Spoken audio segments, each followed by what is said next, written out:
Well, here we are, drilling holes today by myself. The other hole's down there. I got one done. I'm on my second one.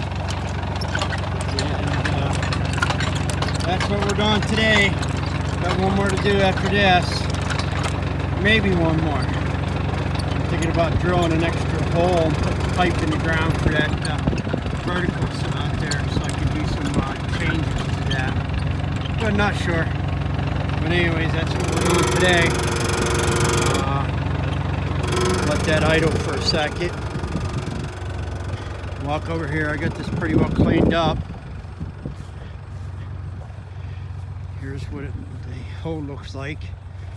That's where I had another vertical one time, but I gotta pull that out. There's my hinge plate. Coax that goes down through here. 2 ground rods, steel, meaning copper wire there. But that's the cement job we did the other day. Still gotta clean it up a little bit, but it's drying. Maybe we'll go for a few more days. I'm gonna pull that plate off and start finishing up the manufacturing of the plate. A couple more things I need to do to it.